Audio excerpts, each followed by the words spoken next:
ఓం శ్రీ గురుభ్యో నమ గం గణాధిపతయే నమ. ఈరోజు మనము మార్చి మాస ఫలితాలలో అంతర్భాగంగా అన్ని పక్షాలకు ఈ పక్షంలో జరుగు అలాగే మాసంలో జరుగు మార్పులను, గ్రహాల అనుకూలతను, వ్యతిరేకతను చూసుకొని భావాలు విశ్లేషించటము, ఏది మనకు మంచిగా జరుగుతుంది చెడగా జరుగుతుంది తెలుసుకుందాము. గ్రహస్థితి తీసుకున్నట్లయితే శుక్రుడు వచ్చేసి మేషరాశిలో ఉన్నారు. గురువు వచ్చేసి మిథున రాశి సంచారం వక్రత్యాగం అయిపోయింది. కేతువు చంద్రుడు వచ్చేసి సింహరాశి సంచరిస్తున్నారు. కుజుడు రాహువు బుధుడు వచ్చేసి ఈ యొక్క కుంభరాశిలో సంచరిస్తున్నాడు. శని రవి శుక్రుడు వచ్చేసి మీనరాశిలో ఉన్నారు. అలాగే ఈ యొక్క మనకు 1వ తేదీ మార్చి మాసంన మీనంలోకి శుక్రుడు వచ్చాడు. ఆ మాసం మొత్తం అక్కడే ఉన్నాడు. అలాగే 14/3/26 మిథునంలో గురువు వక్రత్యాగమయ్యాడు. 14/4/26 రవి మీనరాశిలోకి రవి వచ్చారు. 25/3/26 మేషరాశిలోకి శుక్రుడు వచ్చారు. నెక్స్ట్ వచ్చేసి వృషభ రాశి. ఈ యొక్క వృషభ రాశి కృతికా నక్షత్రం 3 పాదాలు, రోహిణీ నక్షత్రం 4 పాదాలు, అలాగే మనకి ఈ యొక్క మృగశిర నక్షత్రం 2 పాదాలు కలిపి మనకు వృషభ రాశి వృషభ లగ్నం కిందకి వస్తుంది. వృషభ రాశి వృషభ లగ్నం వారికి మీకు అష్టమ లాభాధిపతి అయిన బృహస్పతి 2వ ఇంట్లో ఉన్నారు. ఇది కొంచెం మీకు ఇబ్బంది కలిగించినప్పటికీ మీ యొక్క గౌరవం పెరగటానికి, సొసైటీలో వాల్యూ పెరగటానికి వీటికి చక్కగాను బృహస్పతి మీకు హెల్ప్ చేసే అవకాశం స్పష్టంగా ఉంది. 2వ ఇంట్లో ఉన్నాడు కాబట్టి వృషభ రాశి వారికి మీ రాశికి వచ్చేసరికి అష్టమాధిపతి లాభాధిపతి అయ్యిండు. అష్టమాధిపతి అయినా కూడా నేను యోగిస్తున్నాడు. బికాజ్ రూల్ ఏంటంటే మీ రాశికి 2లో ఉన్నాడు కాబట్టి చక్కగా మీకు ఈ యొక్క సంవత్సరం మొత్తం కూడాను గురుబలం బాగుంటుంది. మొన్ననే ఈ యొక్క గురు వక్రత్యాగం జరిగింది. ఇక కంటిన్యూషన్లో అయినా మంచి ఫలితాలను ఇస్తాడని చక్కగా చెప్పుకోవచ్చు. ఇందులో ఎటువంటి ఇబ్బంది లేదు. నెక్స్ట్ వచ్చేసి శుక్రుడు వచ్చేసి మీ రాశికి వ్యయంలో ఉన్నారు. తిరగడము, అలాగే కొంచెం ప్రయాణాలలో అధిక భారంగా మేడం హెల్త్ పాడయ్యే అవకాశాలు కనిపిస్తున్నాయి.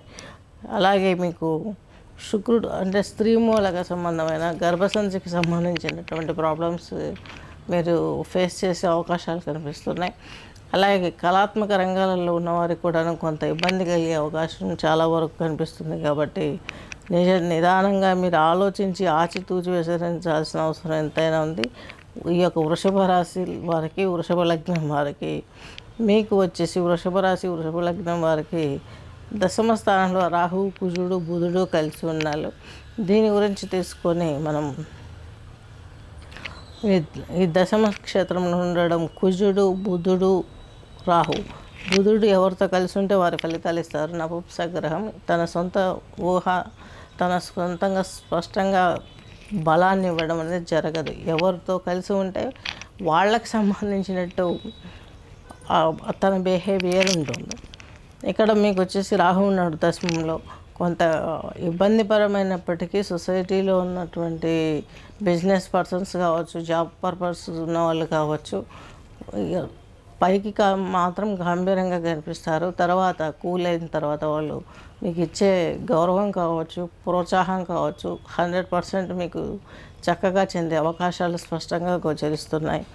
నెక్స్ట్ వచ్చేసి కేతువు వచ్చేసి మీకు చతుర్థంలో ఉన్నారు. కేతువు చంద్రుడు వృషభ రాశి వారికి చతుర్థంలో ఉన్నాడు కాబట్టి మంచి జరిగే అవకాశం ఉంటుంది.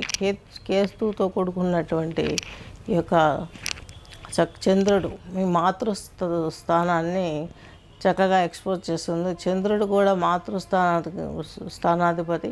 అలాగే ఆధిపత్యరీత్యా మాతృస్థానానికి వహిస్తారు చంద్రుడు. వీళ్ళిద్దరూ కలిసి ఉండడం మూలంగా మధ్య మధ్యలో చిన్న చిన్న బ్రేక్స్ వచ్చినప్పటికీ కూడా మళ్ళీ కలిసిపోతారు. తల్లి కూతురికి ఉన్నటువంటి మమకారం పెంపుతుంది. రియల్ ఎస్టేట్ రంగంలో రాజకీయ నాయకుల వారి యొక్క ప్రొఫెషన్స్లలో ఈ కేతువు చంద్రుడు కలిసి ఉండడం అన్నది పెద్ద ఇబ్బంది.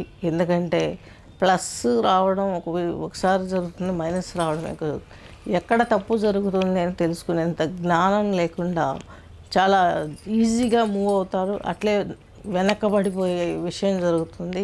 వృషభ రాశి, వృషభ లగ్నం వారికి ఇన్ని రోజులు మంచిగా సాగాయి, ఇప్పుడు కూడా బాగానే ఉంటుంది. మీరు బాధపడాల్సిన అవసరం లేదు, భయపడాల్సిన అవసరం లేదు. దత్తర చరిత్ర చదవడం కానీ, దత్తాత్రేయ పూజలు చేయడం కానీ, రావి చెట్టు పెంచడం కానీ ఇవి చేసినట్లయితే మీకు మంచి జరుగుతుంది. అలాగే ఈ యొక్క మినపప్పుతో చేసినటువంటి వడలు కుక్కలకి, కాలభైరవ స్వరూపమైనటువంటి యొక్క కుక్కకి తినిపించినట్లయితే మీ ప్రాబ్లం చాలా వరకు సాల్వ్ అయ్యే అవకాశం కనిపిస్తుంది. వృషభ రాశి, వృషభ లగ్నం వారికి స్వస్తి.